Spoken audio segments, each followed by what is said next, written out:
Bine ați revenit la Echilibru, sunt gazda dumneavoastră, psiholog Elena Harbor, iar astăzi vorbim despre superstiții cu Monica Popescu, doctor în psihologie. Bună, Monica! Bună ziua! Mă bucur că ai revenit în emisiune. Și eu mă bucur să vă găsesc sănătoși și veseli. Da, foarte veseli, mai ales că vorbim despre superstiții. Da, și că este așa un subiect superflu. Da, da. Și foarte prezent în lumea asta modernă. Foarte prezent. Și nu dă niciun semn că s-ar stinge cumva moda asta. Această cumva. modă. E mai mult legată de partea mistică, de mai mult legată de credințe iraționale, superstiția, dar are și niște fundamente în psihologie. Are, într-adevăr, că poate să devină suport psihologic la un moment dat, superstiția, când nu mai ai de ce să te agăți, îți pui speranța, nici speranță nu este, îți pui viața într-o superstiție. Hai să explicăm puțin ce înseamnă superstiție. Superstiția înseamnă să crezi în ceva nereal, nerațional, că te-ar ajuta să realizezi ceva sau că viața ta depinde de această credință, această iluzie. Iluzie. Este mai mult decât o speranță, este o atribuire. Este o atribuire, este o credință pe care o ai tu și are rădăcini adânci, atât ontologice cât și filogenetice. Da, și mai ales are rol de salvare. Are rol de salvare, într-adevăr, pentru că are rădăcini în ontologie, adică în evoluția noastră de la nou născut până la adult, pentru că și are izvoarele în gândirea magică și în animism, și are rădăcini filogenetice pentru că omul primitiv a trecut prin fazele de animism, de magie. Diferențele între superstițiile de copil și superstițiile adult nu sunt foarte mari. Foarte multe superstiții de când ești mic se prezintă sau se păstrează și la adult. Ca de exemplu, nu dăm bani lunea. Nu dăm bani în asta dar sau gândurile că vineri 13, trifoiul cu 4 foi, care este o superstiție mondială. Norocul sau cu potcoava. Da. Aici diferă potcoava cu concavitatea în sus sau în jos în funcție de zone. Elefantul cu trompa în sus, elefantul cu trompa în jos. Asta către Extremul Orient. Sunt superstiții. Câte persoane atât superstiții, pentru că sunt superstiții de grup și superstiții personale. S-au tot făcut studii. Ce atribute de personalitate îți trebuie ca să devii o persoană superstițioasă? Sunt persoanele mai puțin inteligente superstițioase? Nu s-au găsit corelații. Pe de o parte, deopotrivă, inteligenți și neinteligenți sunt superstițioși. De-a lungul timpului, anumite superstiții au mai scăzut, că așa și știința, dacă e privită din perspectiva unui specialist în alt domeniu, e tot ceva mistic, că nu știi ce se întâmplă acolo. Fizica cuantică, cred că e înțeleasă de maxim persoanele de la o singură mână în lumea asta. Deci, tot ce nu înțelegem poate deveni misticism. Superstiția, în credința în supranatural, aș vrea să fac aici o diferențiere. Nu e același lucru cu credința sau cu ritualul superstițios, nu e același cu ritualul religios. Ritualul religios te ajută să treci acum peste niște momente de viață, pe când superstiția e aruncată în viitor. Da. Dacă fac pașii ăștia, câștig. Dar cum s-a ajuns la chestia asta? Cum s-a ajuns la oamenii sunt îndrăgostiți de coincidențe. Da. Și așa se nasc superstițiile. S-au făcut foarte multe studii. Și Skinner, în 1948, parcă, publică un studiu, Superstiția la porumbei. Așa. Pune în diferite cuși porumbei și la fiecare 15 secunde vasul se umplea cu hrană. Între timp, pescărușii au mișcările specifice. Unii se învârt în cerc, unii ridică, bat cu ciocul într-un colț, alții sucesc capul. după ce au făcut gesturile astea și au căzut robonele de hrană, în timp, lăsați liberi în încăpere, fiecare din porumbei aceia repetau la nesfârșit gesturile, așteptând hrana. Deci au atribuit un comportament aleator, un comportament întăritor, care era... Exact cum este și câinele lui Pavlov. Același lucru, doar că la câinele lui Pavlov era un stimul extern. Când se aprindea becul roșu, primea mâncare. Aici a fost asociată pe mișcările lor. Pe mișcările personale. Așa s-a extins studiul la copii, cu bomboane și cu bile și bomboane date de un clown și ei făceau diverse chestii, sărutau vârful, frecau vârful nasului la clown și când nu mai primeau bomboane, repetau aceste gesturi în speranța că le vor primi. Și la fel și cu oamenii. Spre exemplu, oamenii au și dorința de a investi. De a investi și ei doresc să controleze. Da. Și cum să controlezi un viitor pe care nu-l știi? Făcând niște gesturi pe care le cunoști. Sau sunt oameni care răzuie un loz și dacă ai ieșit necâștigător, s-a spart ghinionul pe ziua de astăzi. Acum trebuie să am succes. Da. Și asta ar fi superstițiile pe care ți le găsești tu și le cauți tu ca niște coincidențe. Exemplu, talismanul norocos, port pixul acela la examen sau tricoul acela la nu știu ce interviu sau... În grup sunt grupuri sociale care sunt mai predispuse la superstiții ca alte grupuri. În armată, în sport, acolo unde este constrângerea mai între mare. studenți, așa cum... Da, unde sunt chestii de viață și de moarte. Unde ai experiențe extra, adică ești într-o zonă lângă moarte. Ori experimentezi, vezi cu ochii că moare cineva, ori acțiunile pe care le faci tu sunt cu risc de dispariție, de supraviețuire. Da, unde frica este unde frica la este extrem. foarte, foarte mare și oamenii care atribuie locus of control extern. Deci nu eu sunt stăpân. Șansa. Ceva din exterior îmi conduce mie viața. Uite că am aflat și o vulnerabilitate a personalității. Dacă atribuim în exterior, atunci suntem mai vulnerabili la tot felul de interpretări iraționale. Dacă plouă, și înseamnă că iraționale. natura plânge și mie o să meargă prost astăzi. Da. Sau o să am noroc, semn de abundență. Așa, depinde cum ai fost învățat, că multe se învață și social, se moștenesc. Sunt superstiții de familie, sunt superstiții de grup, sunt superstiții de zonă geografică. Și mai ales în preajma sărbătorilor. În preajma sărbătorilor, când Asta cred că emoțiile sunt mai greu de controlat, pentru că superstiția se grefează foarte ușor într-o personalitate cu emoții instabile. Emoții instabile sau cu o sensibilitate mare. Cei care au o sensibilitate mare și simt multe lucruri și ei comunică de la distanță.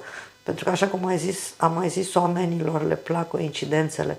Și Jung și Freud au lucrat pe coincidențe, dar le-au atribuit inconștientului colectiv și sunt lucruri care nu sunt demonstrate tocmai științific, mijloacele științifice riguroase. Jung și-a fundamentat teorii pe câte un singur caz. Și teoria asta a coincidențelor, a sincronicităților, cum îi spune Jung, tot de la un simplu caz, de la cazul scarabeului de aur. Dar ele ajută și pot fi de ajutor în psihologie. Și acum, dacă ți intră în cabinet cineva care crede în cristale roz, nu strivești corola de minunea lumii, dacă îl sprijină și e un... Totul până la a fi total irațional, până la a-ți conduce viața dependent. Sau total dependent de ce se întâmplă, sau a trăi viața în ghicitori și cititori în stele. Aș vrea un pic să abordăm zona asta de gândire magică, pentru că sunt multe persoane care în căutare de răspunsuri sau în căutare de ancore pentru viitor apelează la zona asta de cititori în stele, de cititori în cărți, să-i prevină, să-i spună ce să facă. Numerologie, horoscop. Chiar dacă o să se supere anumite persoane pe mine că spun asta, dar intră tot la zona asta tot la zona de gândire magică. Ce înseamnă gândirea magică? Gândirea magică își are rădăcinile în copilărie și este credința prin care ție, dacă faci un anumit ritual, ți se va întâmpla ceea ce ți-ai pus în gând să se întâmple. E ceva obscur, ceva ce nu depinde de tine. Și asta în zona de creștere, dar în istoria omenirii, gândirea magică era legată și de religie, pentru că șamanul care făcea parte din grup, el te și vindeca, el făcea și ritualurile religioase. Acum, în modernism, sunt laturi total diferite. În general, religiile creștine nu folosesc cuvântul, sunt împotriva magiei albe, negre, de care o fie ea. Cuvântul magie e folosit de antropologi, cuvântul superstiție e folosit de psihologi, dar de fapt este aceeași chestie. Ritualurile religioase și ritualurile magice și orice fel de ritual care îți aduce ție confort psihic, că e pentru viitor, cum sunt ritualurile magice, sau că e pentru prezent, ca să treci, cum sunt ritualurile de doliu, care sunt foarte bine aranjate cel puțin în ortodoxie. Ele te ajută și îți dau ție niște direcții și te ajută să te menții pe un comportament funcțional. În ritualurile de pierdere de doliu sunt foarte importante ritualurile acestea religioase pe care le faci. Pentru că sunt ca niște ritualuri de trecere, sunt calculate ca etapele de doliu. Exact, că să fie pe anumită perioadă în care să poți să te desprinzi, să-ți trăiești durerea și să te desprinzi de pierderea ta, de persoana care ai pierdut-o. Însă magia se proiectează în viitor și faci niște ritualuri, cum fac vrăjitoarele, să descânte folosești și substanțe, pot fi și substanțe, obiecte, tot felul de minuni ca să proiecteze controlul asupra viitorului. Sau asupra unei persoane. Sau asupra unei persoane. Aici vorbim și de voodoo. Și de voodoo, dar și de voodoo este altceva. Recreezi, e cum e medicina homeopată, care e tot un fel de vrăjitorie și îmi cer scuze aici că ating chestii sensibile, dar asta chiar e demonstrată științific că nu funcționează decât ca placebo și pe boli scurte. Așa. Și pe boli cronice nu funcționează. Așa. Îți creezi, deci ce înseamnă homeopatie? O substanță care îți dăunează organismului, o folosești în diluție ca să te vindece de ceea ce ți-a produs boala. Cu cât e mai diluată, cu atât acționează mai bine. Eu îi zic că diluția e o moleculă într-o găleată de apă. Deci cam așa, nici nu se mai recunoaște substanța activă. La voodoo e la fel, deci tu iei cel pe care vrei să-i faci vrăjitoria, corpul care ți aduce nenorociri sau pe care vrei tu să-l blestemi, îl faci în miniatură. Și asupra lui acționezi cu tot felul de... îi dai foc, îl înțepi cu ace, știu și eu. Cu cât e mai asămătoare statueta, cu atât e mai sigur rezultat. Sigur succesul. Ritualurile astea care s-au instaurat în mintea noastră și care, dacă ai observat și la sportivi, înainte să intre în competiție, au aceleași mișcări, acelea oferă și confort și siguranță, dar nu înlocuiesc pregătirea sau orele de antrenament pe care sportivii le au în spate. Da. Jucătorii de, știu și eu, la loto, care folosesc niște numere care zic ei că sunt norocoase, mai sunt combinații ale cifrelor, datelor de naștere ale copilului puse și speră să câștige. Horoscopul de care spuneai, care este, pe care îl citim în fiecare dimineață și îmi face deosebită plăcere să văd că aș putea fi toate din zodiile acelea și să fac una singură la un loc.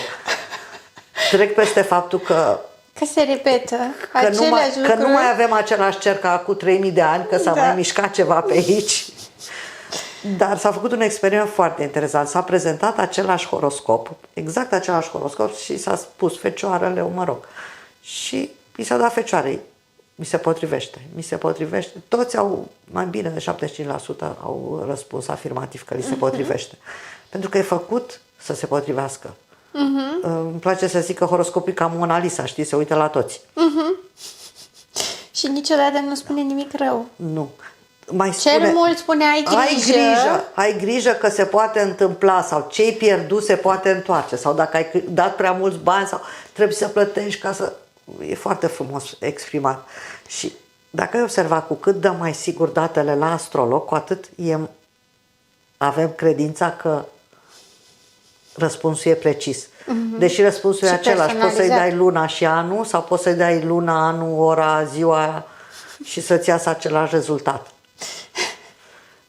Dar cu cât intervine calculul și o bucățică de știință în superstiție, să acorde credibilitate acolo, cu atât lucrurile sunt mai bune. Ne dorim să credem în chestii din astea. Ne dorim să controlăm viitorul. Nu numai, ne dorim să credem că există supranatural, că există un sens, că există o continuitate a lucrurilor, că există predictibilitate, că există acea parte a creierului care poate vedea, citi în viitor, care poate ști ce urmează să se întâmple. Ne dorim să credem asta. Ne dorim pentru că e celula noastră. Am trăit, a fost fain și liniștit și plăcut când eram în zona magică. Când credeam, eram protejați, Exact, eram protejați, aveam predictibilitate, aveam control. Fenomenele naturale care erau desperiate le atribuiam zeilor sau pedepselor sau tot ce nu știam avea un răspuns. Și cred că și acum a rămas această zonă instinctuală, bazală, în a căuta în permanență răspunsuri ca să ne liniștească. Dar de ce suntem așa de neliniștiți? Păi e natura umană. Creierul caută neliniștea și pericolul ca să ne facă să supraviețuim. El așa este croit. Pe de-o parte, deschidem niște cercuri de curiozitate, de magie, de ce o să se întâmple mâine și horoscopul le închide foarte bine. Adică el ne dă confort. Cam asta o să se întâmple, stai liniștit. Pe asta una din aspecte, dar eu mai cred și în felul în care te controlează el pe tine. Absolut. O să-ți fie bine astăzi. Păi dacă mai zici și horoscopul, ce motivam? Ce motivam să nu mai fie bine? Și dacă mi se întâmplă ceva ce nu e bine, nu că asta e un fel de lecție, horoscop. Dar e ca să-mi fie bine, e și asta. Deci poate fi și un fel de programare neurolingvistică. Da, programarea neurolingvistică merge pe astfel de impuneri, pe astfel de inducții, cum se numesc mai și oamenilor le plac coincidențele. Le plac atât de mult coincidențele și dacă un eveniment cu cât este mai rar, cu atât este mai vizibil. Dacă am trecut pe acolo, pe unde a căzut puțin mai înainte o țiglă de pe casă și noi am scăpat, am fost norocoși. Dar evenimentul de a se petrece, sau la loto, evenimentul de a apărea un numărul 3 este același de câte ori apăsăm butonul ăla, dacă nu scoatem bila cu numărul 3 de tot din... Și dacă astăzi au ieșit... mecanice, exact. Adică nu eliminăm posibilitățile și trebuie să dacă jucăm am dat de 10 continuare. ori cu zarul 6, pot să dau și a 11 oră, probabilitatea e aceeași. E aceeași, da. Asta ar fi bine să se știe. Pentru că, dincolo de dorința noastră oarecum jucăușă, instinctuală, primară, de a dori să avem control pe ceea ce n-avem, până la urmă trebuie și este datoria noastră să fim realiști și să ne asumăm faptul că șansele sunt aceleași tot timpul. Și dacă șansele sunt aceleași tot timpul, dar dacă noi, diferența de superstiție între cineva care se teme și face ritualuri ca să nu-i se întâmple rău, cum e și credința în rai și iad. Că și asta a făcut un experiment foarte interesant. Crezi în rai și iad, te porți mai frumos, pentru că dacă există ai câștigat locul în rai, dacă nu există, n-ai nimic de pierdut. Da. Deci există o justificare așa ca să nu intre nici creierul în disonanță, să aibă și el Un confort. un confort. Uite, nu-s bun degeaba. Pot să ajung în rai. Și superstițiile sunt drăguțe și sunt amuzante și îți fac ziua mai frumoasă.